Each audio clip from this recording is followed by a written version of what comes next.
Hi everyone. आज इस video में हम बात करेंगे मेरी फर्स्ट ट्राइमेस्टर जर्नी के बारे में। तो मेरी फर्स्ट ट्राइमेस्टर जर्नी कैसी रही, वो मैं जो भी मेरा एक्सपीरियंस रहा है वो मैं आज आपके साथ शेयर करूंगी कि मेरे साथ क्या क्या प्रॉब्लम्स हुई थी फर्स्ट ट्राइमेस्टर में, और क्या क्या उसका सॉल्यूशन रहा, और क्या क्या मतलब वोमिटिंग की प्रॉब्लम, नोजिया की, ये कब तक रही। ये सब जो भी प्रॉब्लम्स होती है फर्स्ट या 3 मंथ वो मेरे साथ क्या रही, वो मैं आज आपके साथ शेयर करूंगी। तो फर्स्ट मेरे साथ क्या था कि सबसे पहले तो मुझे ब्लीडिंग की प्रॉब्लम हुई थी। फर्स्ट ट्राइमेस्टर में मुझे ब्लीडिंग की प्रॉब्लम हुई थी। तो फर्स्ट टाइम तो मुझे जब ब्लीडिंग की प्रॉब्लम हुई थी तो हम लोग मतलब बहुत ज़्यादा सिर्फ स्पॉटिंग में हुई थी, और वो भी मुझे ऐसा पता नहीं चला था कि कब ब्लीडिंग हुई है। जब रात में सोए तो जब मैं सुबह उठी तो मैंने देखा कि जो मेरे कपड़ों में 2-3 मतलब बूंद ब्लड की मुझे दिखाई दी। तो फिर मैं मतलब बहुत तेज़ से डर लगा। वो तो सबको ही डर लगता है कि फ़र्स्ट टाइम ऐसा है और क्या पता क्या प्रॉब्लम है, क्योंकि मैंने सुना था कि बहुत सारे लोगों उसका मिसकैरेज हो जाता है। तो मुझे भी बहुत ज़्यादा डर लगा कि यार ये क्या हुआ। तो मैं सबसे पहले तो मैंने उठी, ब्रश किया और सीधे साड़ी पहनी और सीधे तैयार होके नीचे पहुँच मतलब नीचे गई। ऊपर रहती हूँ, मेरा रूम ऊपर है, तो नीचे गई और मैंने बोला चलो डॉक्टर के पास चलते हैं। तो हम लोग डायरेक्ट डॉक्टर के पास गए। तो जब हमने डॉक्टर को दिखाया तो थोड़ी सी ब्लीडिंग मेरी बढ़ गई थी। तो लेकिन मेरे साथ ये था कि मेरा जो ब्लड था वो ब्लैक ब्लड था। मतलब डॉक्टर बोल रहे थे कि वो ओल्ड ब्लड है, तो इसलिए मेरे साथ शायद इसकी प्रॉब्लम नहीं हुई। तो डॉक्टर ने बोला, पहले तो डॉक्टर ने डरा ही दिया था हमें कि शायद कुछ प्रॉब्लम भी हो सकती है, थोड़ी सी हैवी हो गई है ब्लीडिंग। तो हम लोग ने सोनोग्राफी करवाने गए जब मेरा ओनली 6 वीक कंप्लीट हुए थे। तो हमने सोनोग्राफी कराया तो हमको पता चला कि बच्चे की धड़कन उस टाइम आ चुकी थी। तो फिर हम लोग ने सोनोग्राफी करवा के डॉक्टर के पास गए। तो देखा कि सब कुछ नॉर्मल है। तो फिर डॉक्टर ने मुझे सजेस्ट किया कि आप मतलब बेड रेस्ट करिए। मतलब उन्हें टोटली बेड रेस्ट का नहीं बोला था, बस उन्होंने बोला कि ध्यान मतलब बेड रेस्ट करिए। तो मैंने बोला ठीक है, और वीकली सॉरी, और वीकली इंजेक्शन लगाने के लिए बोला। तो हमने कि ठीक है, अब वीकली मतलब डॉक्टर के पास जाएंगे इंजेक्शन लगवाने, लेकिन उन्होंने बोला कि बेड रेस्ट है। तो मैं घर आई तो मैंने कि चलो बेड रेस्ट। तो मैंने 7 डे तक नॉर्मल बेड रेस्ट किया, मतलब सिर्फ ओनली घर का काम नहीं करती थी और सीढ़ियाँ नहीं चढ़ती थी, और नॉर्मल वॉकिंग करती रहती थी, बैठती थी, उठती थी, मतलब मैंने मतलब नॉर्मल बेड रेस्ट किया। फिर 7 डे जैसे कंप्लीट हुए, 1 वीक कंप्लीट हुआ, तो फिर हम इंजेक्शन लगवाने गए।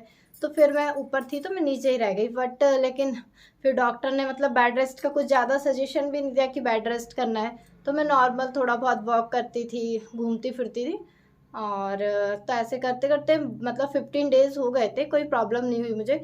आफ्टर 15 डेज़ बाद मुझे मतलब जब मेरा सेकंड मंथ बिल्कुल कंप्लीट ही हो गया था, तो मुझे आज भी वो डेट याद है, सेकंड मंथ कंप्लीट ही हुआ। और उसी दिन क्या हुआ, शायद हरियाली तीज का दिन था वो। तो हम लोगों ने सुबह सोचा, मैंने कि चलो यार फ़ोटो वोटो क्लिक कर लेते हैं। तो वैसे भी मतलब नॉर्मल लग रहा था, इतनी ज़्यादा प्रॉब्लम नहीं थी। तो मैंने बोला था तो नॉर्मल होता है, सबके साथ होता है, कोई प्रॉब्लम की बात नहीं। थोड़ी देर बाद क्या हुआ, मुझे बहुत ज़्यादा हैवी ब्लीडिंग होने लगी। फिर तो मैं और ज़्यादा डर गई, क्योंकि अब फर्स्ट टाइम तो चलो ठीक है, आ, बहुत कम हुई थी, स्पॉटिंग हुई थी। लेकिन सेकंड बार तो बहुत ज़्यादा हैवी मतलब as a period type bleeding होने लगी। और वो भी 2-3 घंटे हम लोग डॉक्टर के पास गए। और उस दिन संडे का दिन था तो डॉक्टर भी नहीं मिले, बड़ी मुश्किल से एक डॉक्टर मिला। फिर हमने टेस्ट चेक कराया तो उस दिन सोनोग्राफी करने के लिए बोला उनने। तो सोनोग्राफी करने के लिए बोला तो संडे था तो सभी सोनोग्राफी की शॉप बंद थी। एक जैसे तैसे खुली थी तो हमने करवाई, तो सोनोग्राफी ही उनने गलत कर दी। मतलब वो दुकान ही ठीक नहीं थी। मतलब देखा जाए तो ऐसा करना नहीं चाहिए, क्योंकि मतलब चार्ज तो वो ही पे किया, बट जो सोनोग्राफी थी की जो रिपोर्ट थी वो बहुत गलत थी। मतलब क्या था, फर्स्ट जब मैंने सोनोग्राफी कराई थी 6 वीक में, तो जब मेरा 1 बेबी था। लेकिन जब हमने सेकंड वाली जो कराई उसमें उन्होंने बोल दिया कि आपके ट्विंस है, एक की धड़कन है, एक की धड़कन नहीं है। तो फिर और ज़्यादा डाउट हो गया कि यार ऐसा कैसे हो सकता है कि फ़र्स्ट टाइम करवाई थी, जब सैक था तब फर्स्ट था। तो फिर हम डॉक्टर के पास गए वो रिपोर्ट लेकर। तो उन्होंने बोला कि ये रिपोर्ट तो हम नहीं मानेंगे, एक काम करिए, आप बेड रेस्ट कीजिए और सीधे 15 डेज़ बाद फिर से दिखाने आना। हमने बोला ठीक है। अब टेंशन तो मन में बहुत ज़्यादा हो रही थी कि पता नहीं अंदर क्या हुआ होगा, क्योंकि सोनोग्राफी ही सही नहीं हुई।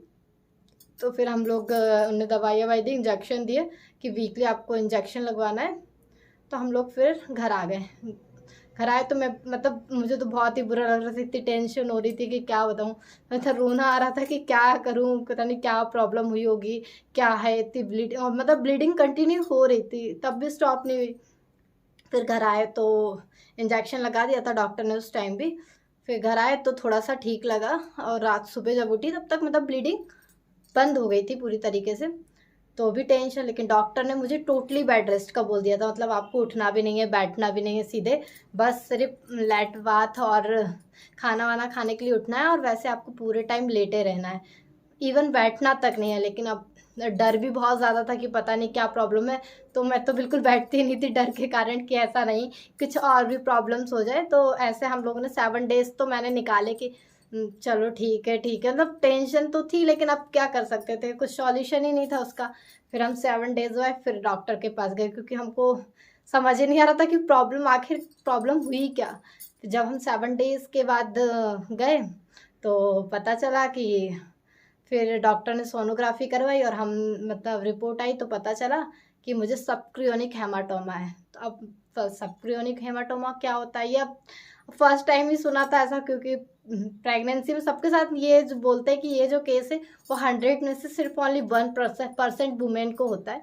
तो मेरे को भी बहुत टेंशन हुई कि ऐसा तो नहीं, पता नहीं इसमें क्या प्रॉब्लम है। इसके बारे में मैंने अपने एक वीडियोज़ में पूरा बताया कि क्या होता है ये, और कैसे मेरे साथ ये प्रॉब्लम हुई थी, और किस टाइप से ये इसका सॉल्यूशन हुआ था, वो मैंने आपके साथ शेयर की है। तो आप वो वीडियो जाके देख सकते थे कि सबक्रियोनिक हेमाटोमा होता क्या है।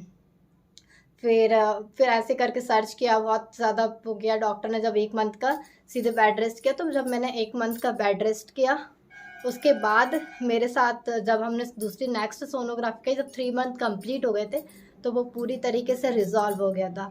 और खाने पीने के मामले में तो मुझे वॉमिटिंग बहुत ही कम हुई है, सिर्फ ओनली 4-5 दिन में 1 दिन वॉमिटिंग हो जाती थी। मुझे खाने में कोई दिक्कत नहीं, फर्स्ट सेमेस्टर में भी मतलब उल्टी की दिक्कत नहीं। खाने में तो ये कि मुझे रोटी नहीं खाने का मन करता था, जो उसका पराठे खा लेती थी, लेकिन जो उसके रोटी में जो परथन रहता ना, वो उसकी स्मेल बहुत आती थी, साबुन की स्मेल आती थी।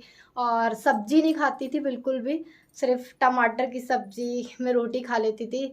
और ये सब चीज़ खाने का मन किया, और 3 मंथ तक तो खाना भी ढंग से नहीं खिलता है। आफ्टर 3 मंथ सब नॉर्मल हो जाता है, बट 3 मंथ तक ये सब प्रॉब्लम आती है। और मैं आपके साथ शेयर करूँगी कि मुझे पता कैसे चला था कि मैं प्रेग्नेंट हूँ। तो सबसे पहला सिम्टम था मेरा कि मेरा पीरियड मिस हुआ। फर्स्ट तो मुझे पीरियड मिस हुआ, पहले मेरा टाइम टू टाइम था, मेरा 1 डे भी पीरियड मिस हुआ तो मुझे थोड़ा सा डाउट हो गया था कि शायद हो सकता है, क्योंकि प्लानिंग वाली प्रेगनेंसी थी, तो डाउट तो था ही। फिर ऐसे मैंने वेट किया 3-4 दिन तक। फिर उसके बाद मैंने आफ्टर 5 डेज़ चेक किया तो 1 लाइन डार्क थी, और जो सेकंड लाइन थी वो थोड़ी सी हल्की सी थी। उसकी मैं आपको ये फ़ोटो शेयर कर दूँगी आपके साथ कि किस टाइप से आई थी।